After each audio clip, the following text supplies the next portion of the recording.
तो भाई लोग ये देखिए पवन सिंह और राजकुमार राय का वीडियो शूट हो चुका है। जी हाँ दोस्तों, बता दे जो विक्की विद्या का वो वाला वीडियो जो फिल्म आ रहा है उसमें पवन सिंह का गाना आ रहा है जिसमें राजकुमार राव और पवन सिंह गाने में नजर आने वाला है। देखिए वीडियो शूटिंग हो चुका है। देखिए वीडियो शूटिंग हो चुका है। पहले आप लोग वीडियो देखिए किस तरह से पवन सिंह और राजकुमार राय नाच रहे हैं। जी हाँ दोस्तों, बहुत ही गर्व का बात है कि बिहार के लाल पावर स्टार पवन सिंह मुंबई में जाके अपना जलवा दिखा रहे हैं। जी हाँ दोस्तों, वीडियो को लास्ट तक देखिएगा, वीडियो को खूब शेयर कीजिएगा, चैनल पर नहीं मतलब चैनल को भी सब्सक्राइब कीजिएगा। पूरा अपडेट मिलेगा, गाना कब आएगा कब नहीं सब बताएंगे आपको।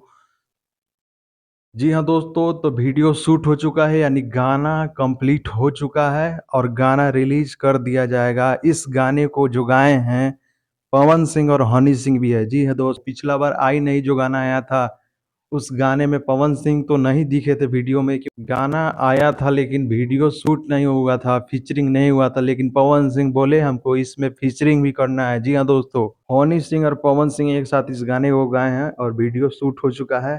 राजकुमार राव और पवन सिंह का जलवा दिखेगा। जी हाँ दोस्तों, देख सकते हैं वीडियो शूट हो चुका है और बहुत ही जल्द गाना आने वाला है। तो चैनल को सब्सक्राइब कीजिए, जैसे ही अपडेट मिलेगा तुरंत आपको वीडियो बना के बता देंगे। जी हाँ दोस्तों, वीडियो को ज़्यादा से ज़्यादा शेयर कीजिए। बहुत ही बड़ा जलवा आने वाला है, बहुत बड़ा धमाका आने वाला है पवन सिंह और हनी सिंह का। जब गाना एक साथ होगा और राजकुमार राव और पवन सिंह नजर आएंगे बॉलीवुड में डांस करते हुए। जी हाँ दोस्तों, तो कितना मजा आएगा। शेयर कीजिए वीडियो को। मिलते हैं नेक्स्ट वीडियो के साथ।